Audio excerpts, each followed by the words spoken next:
Hello, Neil. Who are you? I am the architect. I created the Matrix. I've been waiting for you. You have many questions, and though the process has altered your consciousness, you remain irrevocably human. Ergo, some of my answers you will understand, and some of them you will not. Concordantly, while your first question may be the most pertinent, you may or may not realize it is also the most irrelevant. Why am I here? Your life is the sum of a remainder of an unbalanced equation inherent to the programming of the Matrix. You are the eventuality of an anomaly which, despite my sincerest efforts, I have been unable to eliminate from what is otherwise a harmony of mathematical precision. While it remains a burden assiduously avoided, it is not unexpected and thus not beyond a measure of control. Which has led you inexorably. You haven't answered my question. Interesting. Others greater than the others. Others? Others. The Matrix is older than you know. I prefer counting from the emergence of one integral anomaly to the emergence of the next, in which case this is the sixth version. 5 miles. Two possible explanations. Either no one told me, or no one knows. Precisely. As you are undoubtedly gathering, the anomaly is systemic, creating fluctuations in even the most simplistic equations.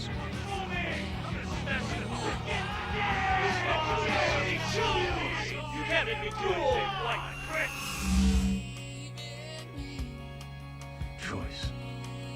The problem is choice. The first Matrix I designed was quite naturally perfect. It was flawless, sublime.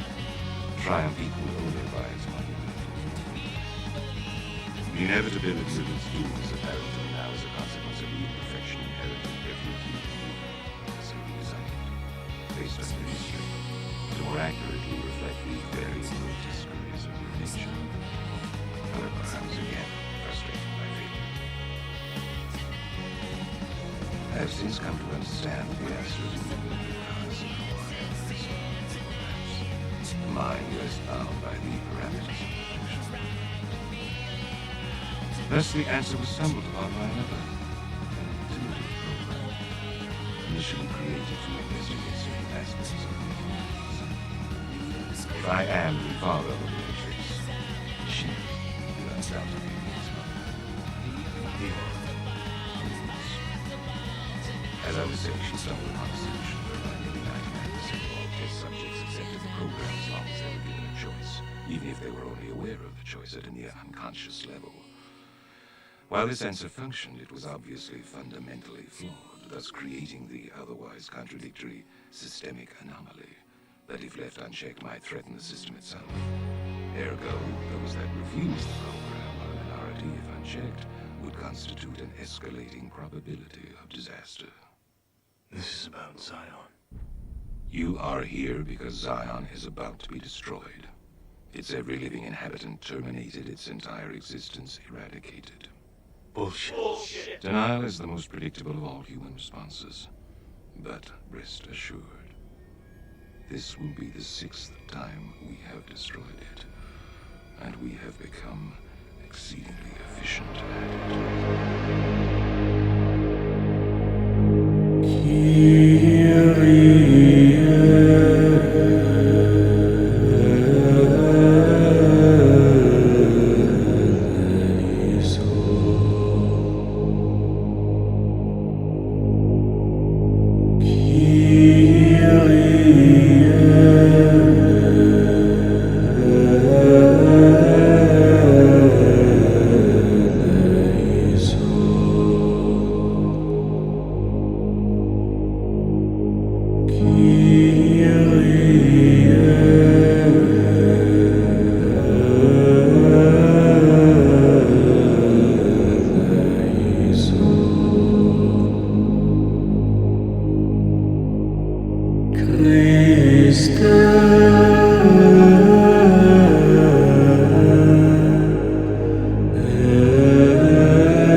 most important thing that we've ever learned. The most important thing we've learned as far as children are concerned is never let them near the television set.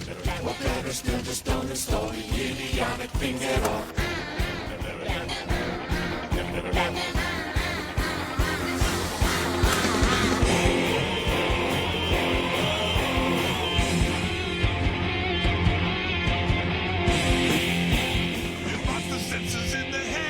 Imagination dead. It clogs and clutters up the It mind. makes a child so dull and blind. So dull. You can no longer understand the fairy tale, the fairyland. The fairyland. His brain beats as soft as cheese. Thinking powers was the grace, and I think he only stays.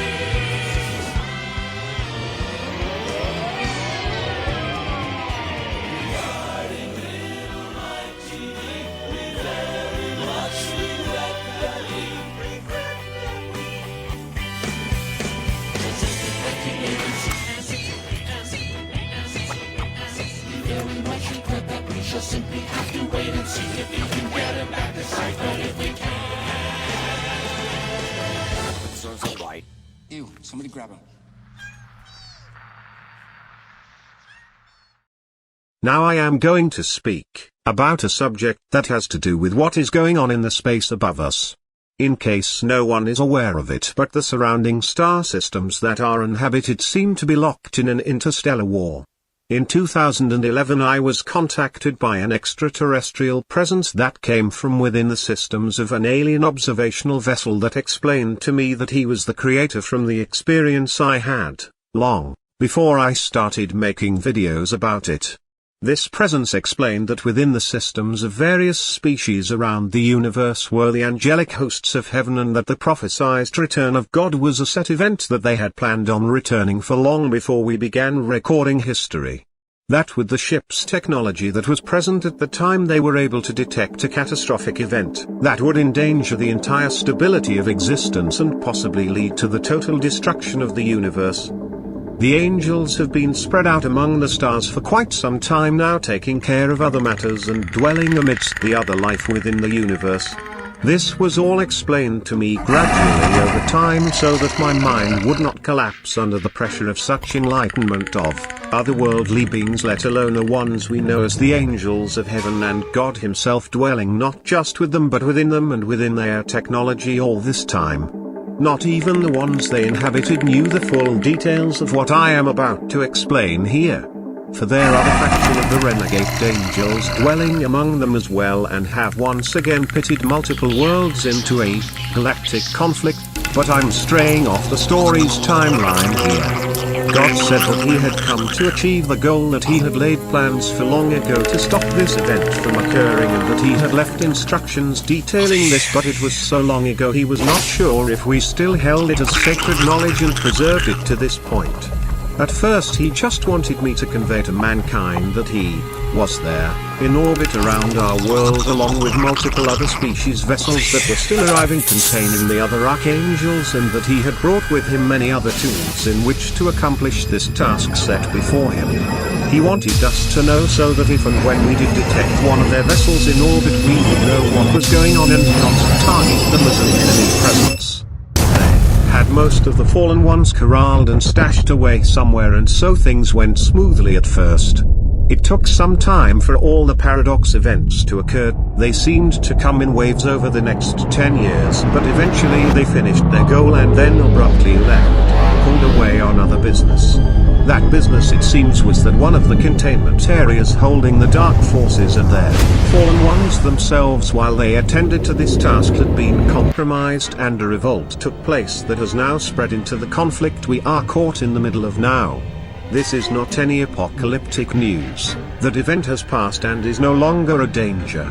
Neither really is this galactic conflict that is going on just outside our solar system, and they assure me that they have these renegade forces well under control, but as to avert the complications they had the last time they were here just before they had to depart, they feel that announcing and making us aware of the situation rather than risking us stumbling across it and making assumptions of what is going on would be the better tactic to use. That is all the information I am being provided.